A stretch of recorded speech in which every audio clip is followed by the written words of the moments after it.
Hello everyone, I am Damayanti. Welcome to my YouTube channel. एवं मु आलोचना करी यूनिट 3 त्रयोदश पत्र यूनिट 3 दक्षिण आफ्रिकार ओडिया ढेंकी भुवनेश्वर बेहेरा। लंग क्वेश्चन नंबर 1। सार्थक भ्रमण कहानी भाव में पश्चिम आफ्रिकार ओडिया ढेंकी मूल्यांकन कर। भ्रमण करने मनुष्यर आदिम प्रवृत्ति। मनुष्य गोटे स्थान में बास करने व्यतीत भ्रमण करने अधिक पसंद करिथाए। ओडिया भ्रमण साहित्यर इतिहास मध्य बेसी पुराणा नुहे। मनुष्य विभिन्न स्थान में भ्रमण करी तार सौंदर्य पिपासा मेटाई थाए। केते जण बुलिबा पाई जाइथांती और केते जण कार्य उद्देश्य भ्रमण करने को जाइथांती। मात्र भ्रमण जनित अनुभूति को समस्त साहित्य आकार रूप देवाक समर्थ होई नथांती। केवल जड़े सौंदर्य पिपासु साहित्यिक ही भ्रमणर अनुभूति को रूप देवारे सक्षम होता है। लेखक श्रीजुक्त भुवनेश्वर बेहेरांकर पश्चिम आफ्रिकार ओडिया ढेंकी एक भ्रमण कहानी। लेखक भारत सरकार निर्देश क्रमे पश्चिम आफ्रिका यात्रा करथिले। सेठाकार वैषयिक शिक्षार उन्नति निमंते अनुध्यान करने को पश्चिम आफ्रिका बा डार्क कॉन्टिनेंट उपरे लेखकों धारणा भल नथिला। एबे भी सेठारे अनुध्यान करने को पश्चिम आफ्रिका बा डार्क कॉन्टिनेंट उपरे लेखकों धारणा भल नथिला। एबे भी सेठारे अनुध्यान करने को पश्चिम आफ्रिका बा डार्क कॉन्टिनेंट उपरे लेखकों धारणा भल नथिला। एबे भी सेठारे अनुध्यान करने को पश्चिम आफ्रिका बा डार्क कॉन्टिनेंट उपरे लेखकों धारणा भल नथिला। एबे भी सेठारे मनीष पशुपरी रहिछि बोली भूगोल क्लास रे पढ़िथिले। सेहीपरि धारणारू मुकुली से सेठारू जीवाकू स्थिर कले। सेठारे मेलेरिया परी अनेक रोग मध्य होई थाए। तेणु प्रतिषेधक पूर्वक येलो फीवर पाई इंजेक्शन नेबा ठारू आरंभ करी क्लोरोक्विन पर्यंत तांको खाइबाकू देइथिला बा खाइबाकू होइथिला। यथा समय रे से भारतरू विमान पथर रे यात्रा करिथिले।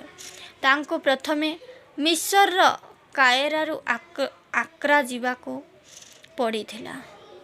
पुस्तक रे पढ़िथिबा नाना तथ्य को से सही देशरू देखिबा को इच्छा करिथिले। जेपरी मिस्र पिरामिड, स्पिंक्स,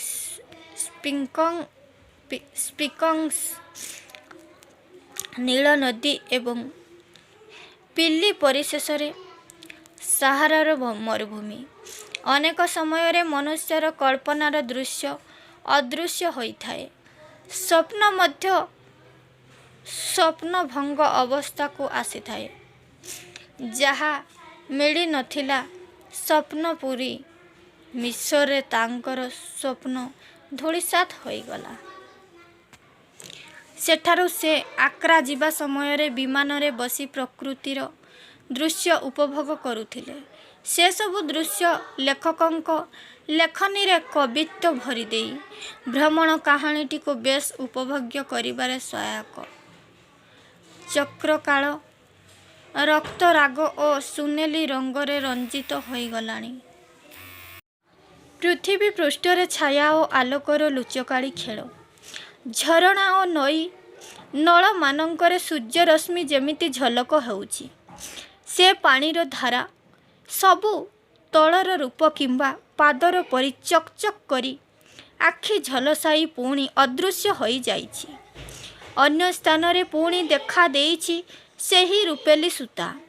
सेतेबेले बुढ़ियाणी अंधार रे खड़णी मझिरे अंकेई बंकेई दानवीर विकटाल रूप धरी पड़ी रहिछि विराट नाइजर नदी गौहाटी निकटरे। ब्रह्मपुत्र आकृति नेई अभोला से मायापुरीर चित्र जे मनोरम सेते भयंकर। पुनश्च फेरिबा समय वर्णना मध्य तांकर बेस काव्यिक भावगर्भक और दर्शन संबलित। जेपरी ବୋଇଂ ଜେଟ୍ ବିମାନର ଝରକା ଭିତର ଦେଇ ମୁଁ ଯେତେବେଳେ ତଳକୁ ଅନାଇ ଦେଇଥିଲି, ଦେଖୁଥିଲି ମେଘଶୂନ୍ୟ ଆକାଶ ତଳେ ମାତୃଭୂମି ପରି। ପାଖରୁ ଊର୍ଦ୍ଧ୍ୱକୁ ଚାହିଁଲେ ସର୍ବଭବନ୍ତୁ ସୁଖିନ ସର୍ବେ ସନ୍ତୁ ନିରାମୟା। ସମତ୍ୱ ଜ୍ଞାନର ସ୍ଥିର ଗମ୍ଭୀର ପରିଚୟ ଦେବା ସହ ଜାତୀୟତାବାଦର ମଧ୍ୟ ପରିଚୟ ଦେଇଥାଏ।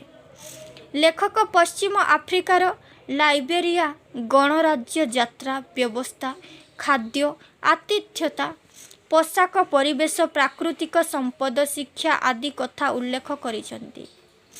କେତେକ ସ୍ଥଳରେ ସେମାନଙ୍କ ବ୍ୟବସ୍ଥା ସହ ଭାରତର ବ୍ୟବସ୍ଥାକୁ ତୁଳନା କରି ଭାରତର ଶ୍ରେଷ୍ଠ ସ୍ଥାନକୁ ପ୍ରତିପାଦନ କରିଛନ୍ତି।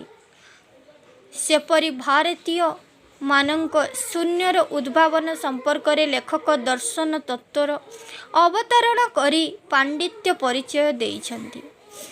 ଏହି ବ୍ରହ୍ମାଣ୍ଡ ନିଜେ ଶୂନ୍ୟ ଶୂନ୍ୟ ମହାଶୂନ୍ୟ ହୋଇ ଗୁଣ ଓ ବିକାରଯୁକ୍ତ ଏବଂ ତାହା ହିଁ ପ୍ରକୃତି।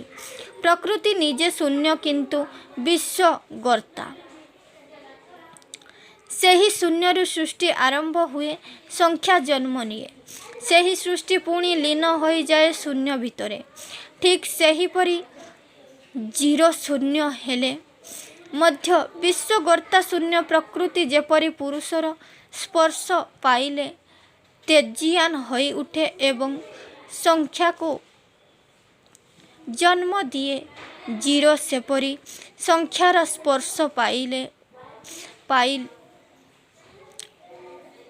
ପାଇସଲ ତେଜିୟାନ ହୋଇ ଉଠେ ଆଉ ଜିରୋ ହୋଇ ରହେ ନାହିଁ। ଏହିପରି ପାଣ୍ଡିତ୍ୟପୂର୍ଣ୍ଣ ଦର୍ଶନର ବ୍ୟାଖ୍ୟା ଓଡ଼ିଆ ଭ୍ରମଣ ସାହିତ୍ୟରେ ଦେଖିବାକୁ ମିଳେ। ଲେଖକ ଆଫ୍ରିକାରେ ରହୁଥିବା ଭାରତୀୟ ଦୁର୍ଦ୍ଦଶାର ଚିତ୍ର ପରିପ୍ରକାଶ କରିଛନ୍ତି। ଅର୍ଥ ପାଇଁ ସେଠାରେ ରହିଥିଲେ ମଧ୍ୟ ମାତୃଭୂମିର ଆକର୍ଷଣ ତାଙ୍କ ନିକଟରେ ଢେର ଅଧିକ। ପଶ୍ଚିମ ଆଫ୍ରିକାକୁ ସେମାନେ ନର୍କ ବୋଲି ମନେ କରନ୍ତି। ସେଠାରେ ଭାରତ ପରି ନୈତିକ ଶିକ୍ଷା ନାହିଁ। ତଥାପି ସେହି ପ୍ରବାସୀଙ୍କ ନିମନ୍ତେ ଭାରତୀୟଙ୍କ ହୃଦୟରେ ସ୍ଥାନ ଅଭାବ। ଆଫ୍ରିକୀୟ କେତେକ ଅଞ୍ଚଳ ସନ୍ତସନ୍ତିଆ ସେଟିସ୍ ମାଛି ସେଠାରେ ଦୌରାତ୍ମ୍ୟ କରନ୍ତି, ଯାହା ଫଳରେ ସାପ, ବିଛା ଗୃହପାଳିତ ପଶୁ ପରି ରହିପାରନ୍ତି ନାହିଁ। ସେମାନଙ୍କ ମୋଟର ଗାଡ଼ି ରାସ୍ତାର ଡାହାଣ ପଟେ ଚାଲେ। ସେମାନଙ୍କ ଖାଦ୍ୟ ଆମଠାରୁ ସାମାନ୍ୟ ଭିନ୍ନ ହେଲେ ମଧ୍ୟ ଆମ ପରି ମାଂସ ଖାଆନ୍ତି, ଚିଙ୍ଗୁଡ଼ି ମଧ୍ୟ ଖାଆନ୍ତି। ବିଫ ସେମାନଙ୍କର ଖାଦ୍ୟ। ପ୍ରାୟତଃ ମଦ୍ୟପାନକୁ ସେମାନେ ପାପ ବୋଲି ଭାବନ୍ତି ନାହିଁ। ଆଫ୍ରିକୀୟ କେତେକ ଅଞ୍ଚଳ ସନ୍ତସନ୍ତିଆ ସେଟିସ୍ ମାଛି ସେଠାରେ ଦୌରାତ୍ମ୍ୟ କରନ୍ତି, ଯାହା ଫଳରେ ସାପ, ବିଛା ଗୃହପାଳିତ ପଶୁ ପରି ରହିପାରନ୍ତି ନାହିଁ। ସେମାନଙ୍କ ମୋଟର ଗାଡ଼ି ରାସ୍ତାର ଡାହାଣ ପଟେ ଚାଲେ। ସେମାନଙ୍କ ଖାଦ୍ୟ ଆମଠାରୁ ସାମାନ୍ୟ ଭିନ୍ନ ହେଲେ ମଧ୍ୟ ଆମ ପରି ମାଂସ ଖାଆନ୍ତି, ଚିଙ୍ଗୁଡ଼ି ମଧ୍ୟ ଖାଆନ୍ତି। ବିଫ ସେମାନଙ୍କ ଖାଦ୍ୟ। ପ୍ରାୟତଃ ମଦ୍ୟପାନକୁ ସେମାନେ ପାପ ବୋଲି ଭାବନ୍ତି ନାହିଁ। ଖାଦ୍ୟ ଶେଷରେ ସୁମିଷ୍ଟ ଏପଲ୍ ପାଏ ପରିବେଷଣ କରାଯାଏ। ସେଠାରେ ରାଜନୈତିକ ନେତା ମନ୍ତ୍ରୀଙ୍କୁ ବିଶେଷ ପ୍ରାଧାନ୍ୟ ଦିଆଯାଏ ନାହିଁ। ଆମ ଦେଶ ଭଳି ସେମାନେ ସାଧାରଣ ନାଗରିକ ଭଳି ଟିକେଟ କରି ମନୋରଞ୍ଜନ କାର୍ଯ୍ୟକ୍ରମକୁ ଉପଭୋଗ କରନ୍ତି। ଲାଇବେରିଆରେ ଏକ ମନୋରଞ୍ଜନ କାର୍ଯ୍ୟକ୍ରମରେ ଲେଖକ ସେମାନଙ୍କ ନାଚ ଗୀତ ଉପଭୋଗ କରି ଆନନ୍ଦିତ ହୋଇଥିଲେ। ସେଠାରେ ଖ୍ରୀଷ୍ଟିଆନ ଧର୍ମ ଓ ଇସଲାମ ଧର୍ମର ଦ୍ରୁତ ପ୍ରସାର ଚାଲିଛି। लेखक सेमानंक साधारण जीवन चित्र देखिबाको चाहंती, जहा प्रकृत आफ्रिकार चित्र। जड़े राजा जेतिकी शुणिथिले सही अनुसारे मफसलर काउंटिंग स्कूल पाठ पढ़ा निहाती बाजे। लाइब्रेरी और लाबोरेटरीर सुविधा नाही, भल शिक्षक माने मध्य नाहांती। बहीपत्र तथा पाठ्य उपकरण बाहरु आसुथिबारु एते महंगा जे तांकर गरीब बापा माँ माने से सबु किनिबाकू अक्षम। लेखक रहुथिबा होटेल रे जणे पर्यटक दैनिक खर्च जेतिकी होटेल बयटी मासिक दरमा मध्य सेतिकी। होटेल जो बयटी थाए तार मासिक दरमा मध्य सेतिकी 50 रु 60 डॉलर। भारत भली सेठारे मध्य रहिछि स्कम,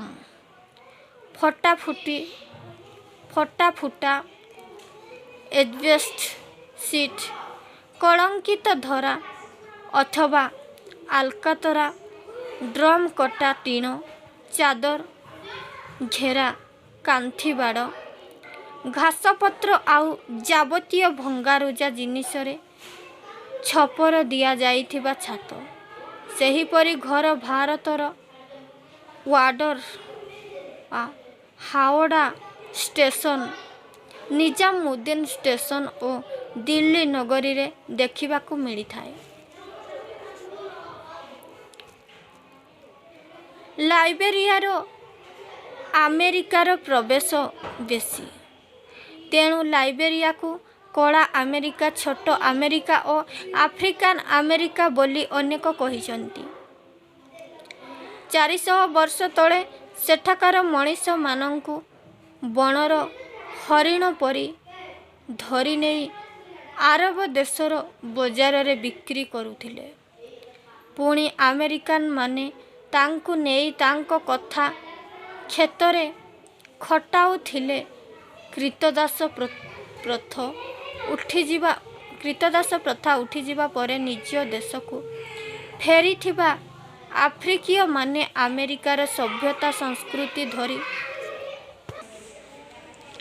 लाइबेरिया गणराज्यर शासन पद्धति, मुद्रा और भाषा मध्य हेला अमेरिकान परी।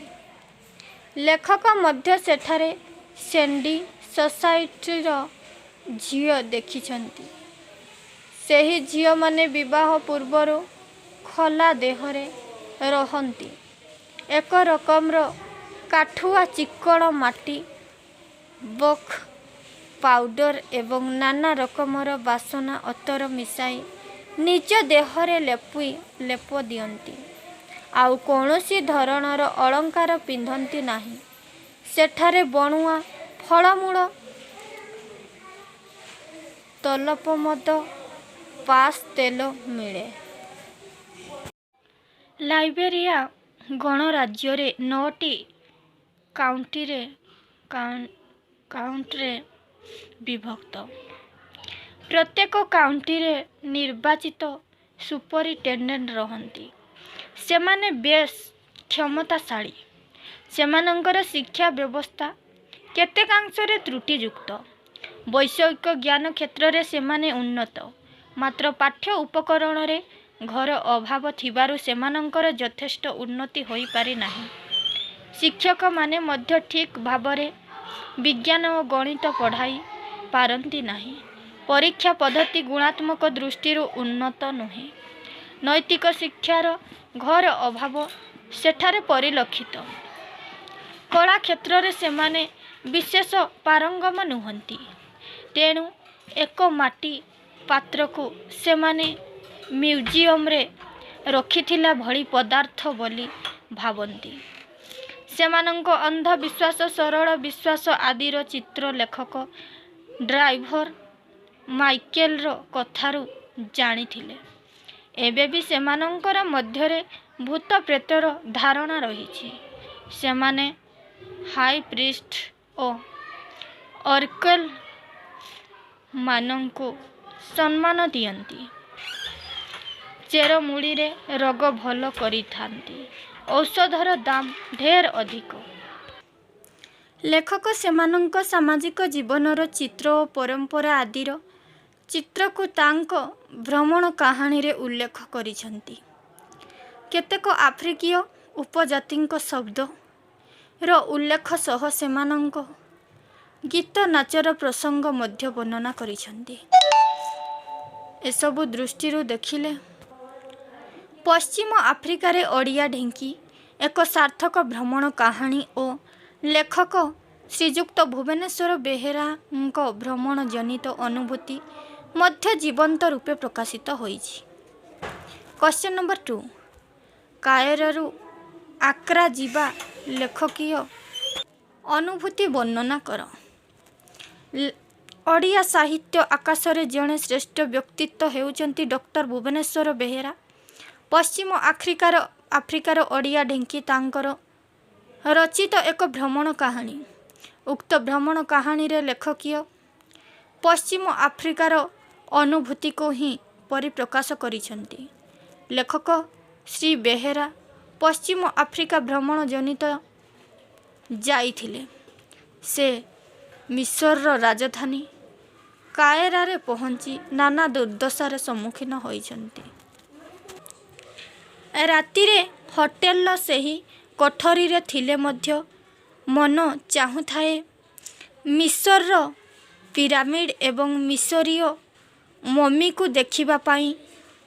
କାଏରୋ ସହରର 5-6 ମାଇଲ ଦୂରରେ ଗୋଟିଏ ପିରାମିଡ୍ ଅଛି ବୋଲି ସେ ଶୁଣୁଥିଲେ। $50ର ମିଶରୀୟ ମୁଦ୍ରା ଦେଇ ଟ୍ରାନଜିଟ୍ ଭିସା କରାଇବାକୁ ଭାବୁଥିଲା ବେଳେ ସେହି ଇଣ୍ଡିଆନ୍ ଏଜେଣ୍ଟ ଦେଖା ହୋଇ ତାଙ୍କୁ ବାରଣ କଲେ। ଆରବ ଅଞ୍ଚଳରେ ନାନା ରକମ ଗୋଳମାଳ ଲାଗି ରହିଥିବାରୁ ସେଠାରେ ଏତେ କଟକଣା ଯେ ରାତିରେ ବାହାରୁ ଟ୍ରାନଜିଟ୍ ଲାଉଞ୍ଜକୁ ନିରାପଦରେ ଫେରି ଆସିବା ସହଜ ନୁହେଁ। ତେଣୁ ଲେଖକ ବାହାରକୁ ନ ଯାଇ ଅଲଗା କଲାପରି ଆଫ୍ରିକାରେ ସାହାରା ମରୁଭୂମି, ସେହିପରି ମରୁଭୂମିର ଉତ୍ତରରେ ଥିବା ବାଦାମିଆ ଆରବଲକୁ ଓ ଦକ୍ଷିଣରେ ଥିବା କଳା ନିଗ୍ରୋକୁ ଅଲଗା କରିଦେଇଛି। ମାତ୍ର ନୀଳ ନଦୀର ଅବବାହିକାକୁ ମରୁଭୂମି ଦ୍ୱିଖଣ୍ଡିତ କରିପାରି ନାହିଁ। କାଏରୋର ବିମାନ ବନ୍ଦର ଏଣୁ ୟୁରୋପୀୟ ଆରବ ନିଗ୍ରୋଙ୍କୁ ନେଇ ରଙ୍ଗୀନ ଜଣାପଡ଼େ। କାଏରୋର ବିମାନ ବନ୍ଦରରେ ଘର ଚଳାଉଥିବା ସମସ୍ତ ମହିଳା ମିଶରୀୟ ଝିଅମାନେ ଦେଖିବାକୁ ଊଣା ଅଧିକେ ଭାରତର ପଞ୍ଜାବୀ ଝିଅମାନଙ୍କ ପରି। ଟ୍ରାଉଜର, ସୁଟ୍ ସାର୍ଟ ଓ ବବଏୟାର ସମସ୍ତଙ୍କ ଆଖିର ଉପରପତାରେ ଫିକା ନୀଳ ପଲିସ ସରୁ କଳା ଅଟେ। ଭୁରୁରେ ଭାରତୀୟ ଝିଅମାନଙ୍କ ପରି ସେମାନଙ୍କ ଗାମ୍ଭୀର୍ଯ୍ୟ ନାହିଁ। କଥାକେ ଖିଁ ଖିଁ ହସ। ଲେଖକ କଷ୍ଟମ୍ସ ଫ୍ରି ବଜାରରେ କ୍ୟାସେଟ୍ କ୍ୟାମେରାଗୁଡ଼ିକ ଦାମ ଅଧିକ ଥିଲେ ବି ସେଥିରୁ କିଛି କିଣିଲେ।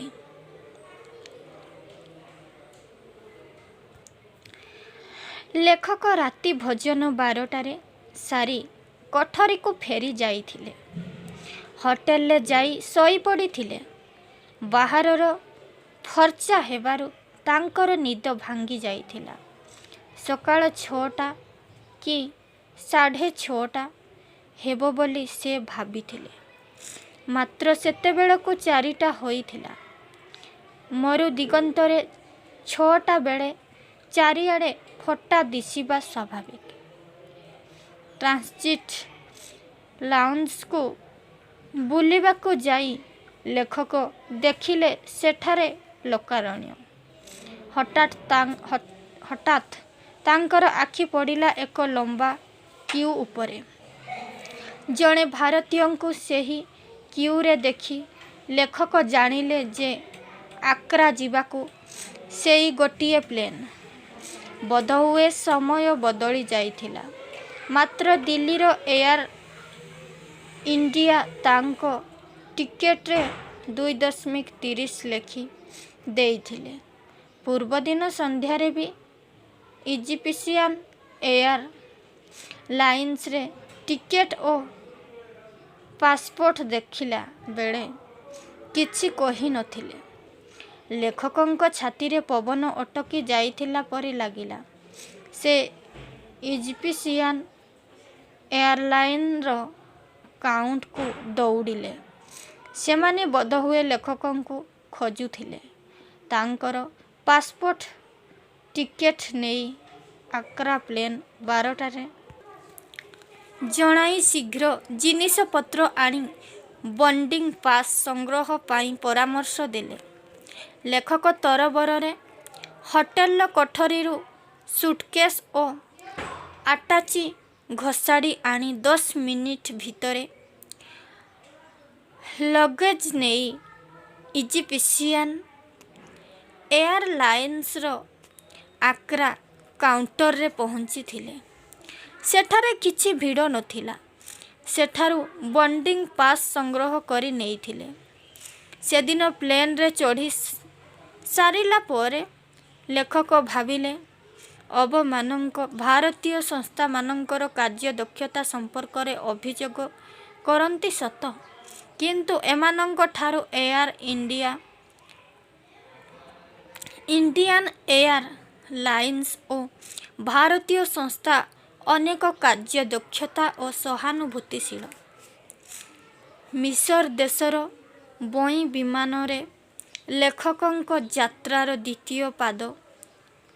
କାଏରୋରୁ ଆଗ୍ରା ବିମାନରେ ଉଡ଼ିଗଲାବେଳେ ନୀଳ ନଦୀର ସେଇ ସବୁଜ ଉପତ୍ୟକା ଉଭେଇ ଯାଇ ବାଦାମୀ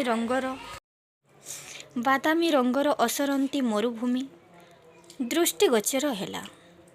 ମଝିରେ ଗୋଟେ ଅଧେ ଓଏସିସ୍ ମରୁଦ୍ୟାନ ଆକାଶରୁ ଅତି ସୁନ୍ଦର ଦେଖାଯାଉଥାଏ। ବାଦାମୀ ଶାଢ଼ିରେ ଫିକା ଶାଗୁଆର କେତୋଟି ଗୋଲ ଚିତ୍ର ଅଙ୍କନ ପରି ଗୋଲେଇ ଭିତରେ ନାନା ରଙ୍ଗର କେତେ ଜ୍ୟାମିତିକ ଚିତ୍ର। ବୋଧହୁଏ କ୍ଷେତବାଡ଼ି ଆଉ ଘର ବିମାନ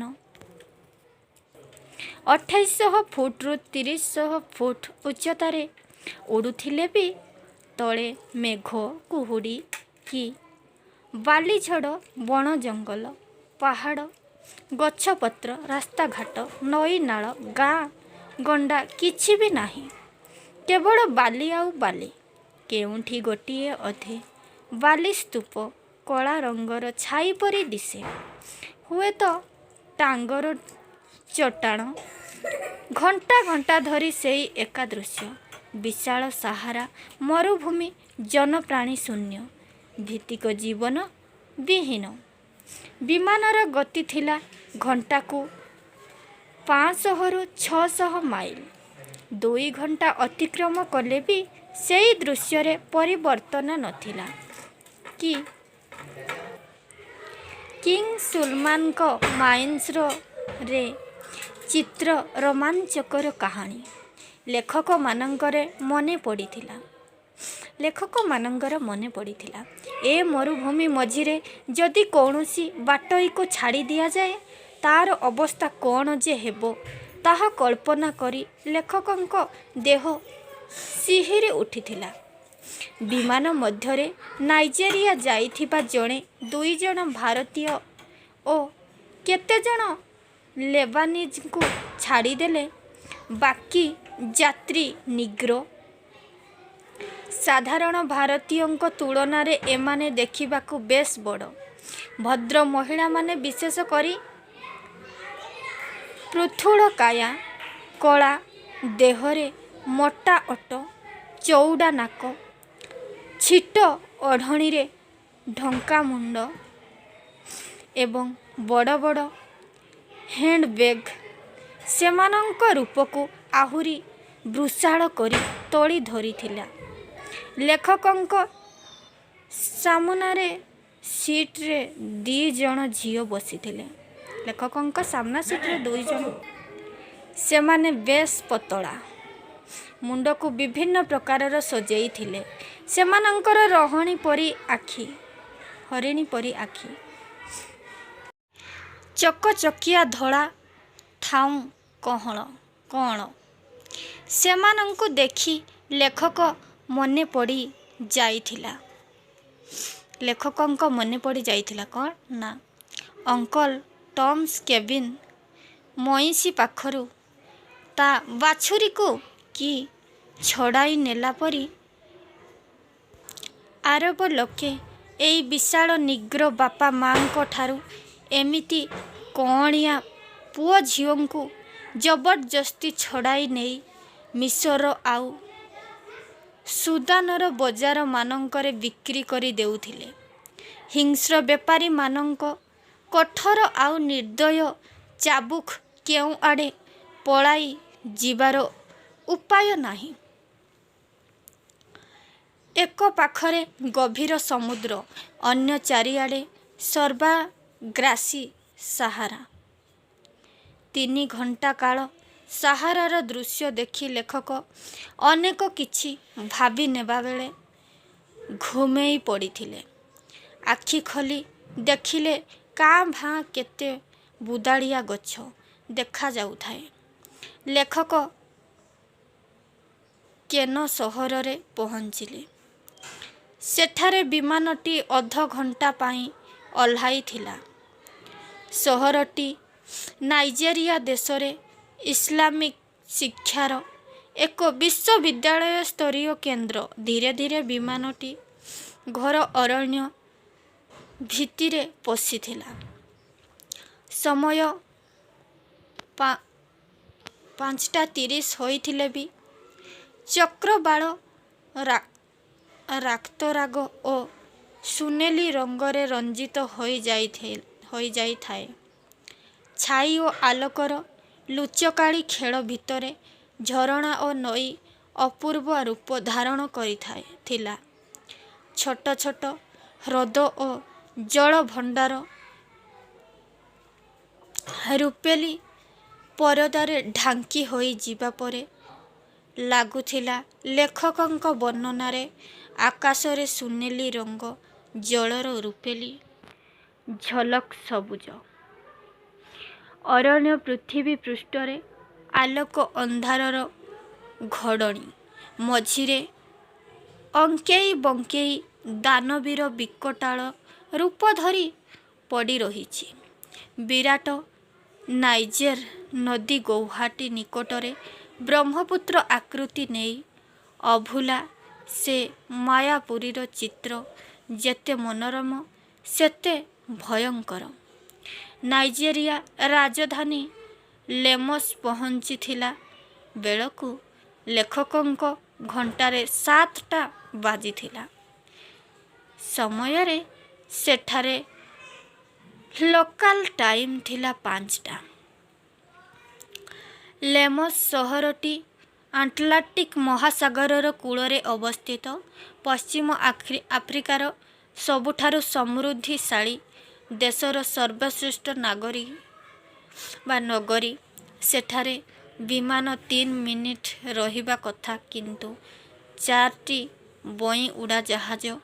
ଲେମସମାନଙ୍କର ଭିଡ଼। ସେହି ଅଞ୍ଚଳରେ କେବଳ ନାଇଜେରିଆ ପେଟ୍ରୋଲିୟମ ରହିଛି। ଅନ୍ୟାନ୍ୟ ପ୍ରାକୃତିକ ସମ୍ପଦ ସହ ପେଟ୍ରୋଲିୟମ ସ୍ୱଦେଶକୁ ସମୃଦ୍ଧିଶାଳୀ କରିଛି। ବିମାନରୁ ସବୁ ଯାତ୍ରୀ ଓହ୍ଲାଇଲା ପରେ 7ରୁ 8 ଜଣ ଧରି ବିମାନଟି ଲେମସରୁ ଆକ୍ରା ଅଭିମୁଖେ ସମୁଦ୍ର କୂଳେ କୂଳେ ଦେଇ ଯାତ୍ରା କରିଥିଲା। ଡାହେମି, ଅଟୋମୋ ଆଦି ସ୍ୱାଧୀନ ଦେଶ ଉପର ଦେଇ ଘାନାର ରାଜଧାନୀ ଆକ୍ରାରେ ପହଞ୍ଚିଲା ବେଳକୁ ସନ୍ଧ୍ୟା ହୋଇଯାଇଥାଏ।